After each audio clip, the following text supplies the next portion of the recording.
Friends, Bombay బట్టల shop అండి. మా షాప్ తరఫున అందరికి, మా కస్టమర్స్ అందరికి శ్రీరామనవమి శుభాకాంక్షలు అండి. ఇక సారీ అయితే ఇలా, ఇగో సారీ అయితే న్యూ స్టాక్ వచ్చింది, కొత్త స్టాక్. ఇదైతే పళ్ళు అండి, ఇదంతా మొత్తం వీవింగ్ అండి.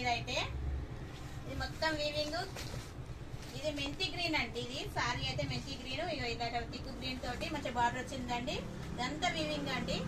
సారీ చాలా బాగుంది, స్మూత్ గా ఉంది. 650 రూపాయలు ఫ్రీ డెలివరీ. ఇది ఆఫర్లో అయితే మేము 650కి ఇస్తున్నాం, కానీ ఇది 1100కి అమ్మింది మేము సారీ. ఇప్పుడు ఆఫర్ పెట్టినాం కాబట్టి ఆఫర్లో మీకు 650 రూపాయలకే ఇస్తున్నామండి. మా షాప్ వచ్చేసి తెలంగాణ డిస్టిక్ వచ్చేసి మంచిర్యాల, శ్రీరాంపూర్ RK6 అండి మా షాపు అడ్రస్. అయితే ఇదైతే బ్లౌజ్ అండి, చిన్న బుట్టితోటి టిక్ మంచిగా గ్రీన్ ఇచ్చిండండి. గ్రీన్ లో వచ్చింది, ఇది బార్డర్ కలర్ బార్డర్లు ఇచ్చిండు. మొత్తం బార్డర్ ఎలా ఉందో ఆ కలర్ తోటి బ్లౌజ్ వచ్చింది. ఇదైతే మైన్స్ వస్తుందండి బార్డర్, చిన్న బుట్టి వచ్చింది. సారీ చాలా బాగుందండి.